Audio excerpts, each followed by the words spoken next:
মালয়েশিয়ার ইমিগ্রেশন বিভাগের অভিযানে ৫ বাংলাদেশি সহ মোট ১২৫ জন অবৈধ অভিবাসীকে গ্রেফতার করা হয়েছে। বেনামা এই খবর দিয়েছে। খবরে বলা হয়েছে, অভিযানটি কুয়ালালামপুরের একটি ১৯ তলা ফ্ল্যাটের ৬৪টি ইউনিটে পরিচালিত হয়, যেখানে গ্রেফতারকৃতদের মধ্যে মিয়ানমার, ভারত, পাকিস্তান, ইন্দোনেশিয়া ও বাংলাদেশি নাগরিক ছিল।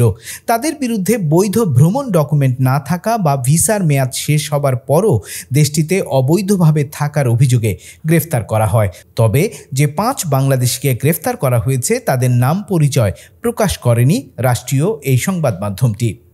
এদিকে একই দিনে মালয়েশিয়ার অ্যান্টি কারাপশন কমিশন ২৭ জনকে গ্রেফতার করেছে, যাদের মধ্যে ১৮ জন দেশটির সরকারি কর্মকর্তা। তারা বিদেশিদের অবৈধভাবে মালয়েশিয়ায় প্রবেশে সহায়তা করার সিন্ডিকেটে জড়িত ছিল বলে বলা হয়েছে।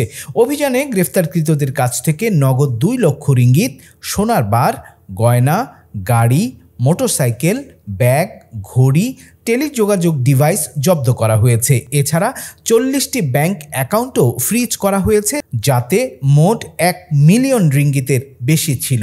এই দুটি অভিযানে মালয়েশিয়া সরকারের অবৈধ অভিবাসন ও দুর্নীতির বিরুদ্ধে কঠোর অবস্থানকে স্পষ্ট করেছে। সরকার অবৈধ অভিবাসীদের ফেরত পাঠাতে মাইগ্রেন্ট ডিপোর্টেশন প্রোগ্রাম চালু করেছে, যা আগামী বছরের ৩০ এপ্রিল পর্যন্ত চলবে।